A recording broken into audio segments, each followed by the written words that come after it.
سڵاو بینەرانی شارپێس ئەم کاتەدان باش لە دەرمەنی خانەوە لەگەڵتانین با پێی زانیاریەکانی دەست شارپێس کەوتووە لە دەرمەنی خان 14 کەسی ئەفغانستانی دەستگیر کراون کە لە وڵاتی ئێرانەوە داخڵ بوون بۆ ناو سنوورەکانی هەرێمی کوردستان و بەنیاز بوون لە دەرمەنی خانەوە بپەڕنەوە بۆ شارەکانی باشووری عێراق و شارەکانی هەرێمی کوردستان لە گەرمیان بۆ ئەوەی کار و کەسابەتیان دەستکرد، بەڵام بە شێوەیەکی قاچاق و نایاسایی هاتوونەتە ناو سنوورەکەەوە. پاشەوەی کە قاچاقچەکە داخڵی سنووری هەرێمی کوردستانیانەکان لە نێوان دەربەنی خان و گەرمیان لە شوێنێک لە ڕۆخی ڕووباری سیروان لە ناو چەم و بێشە و ئەو شوێنانەی کە مرۆڤی لێ شاردرێتەوە ئەم کەسانەی شاردۆتەوە بۆ ئەوەی ئاشکرانە بن و قاچاقچەکە بەجێ هێشتون بەبێ ئەوەی نان و ئاو و پێداویستیشیان بۆ دابینکە. پاشەوەی کە زانیاریەکان گەشتوتە دەست یاریدەدەرێتی ئاسایشی دەربەنی خان توانیویانە بڕۆن ئەو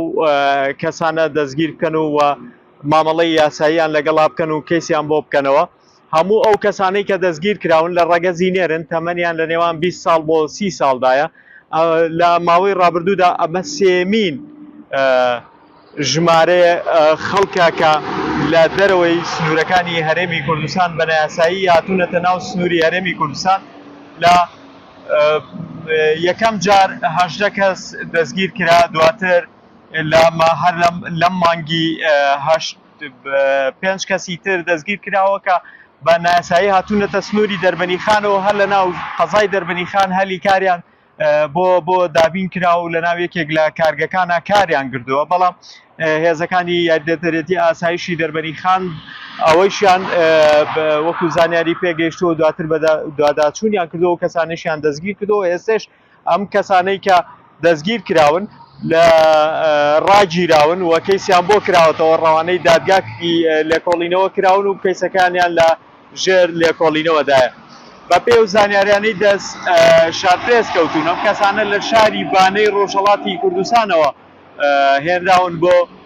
هەرێمی کوردستان و بەنیاز بوون لە دەربەنی خانەوە بەرەو خواروی شارەکانی باشوور لە عێراق ڕەوانەیان بکەن بۆی هەلی کاریان دەستکرد، بەڵام نەگەیشتون و قاچاقچەکە لە ڕۆخی سیروان بەجێ هێشتون و دواتر ئاشکرا بوون.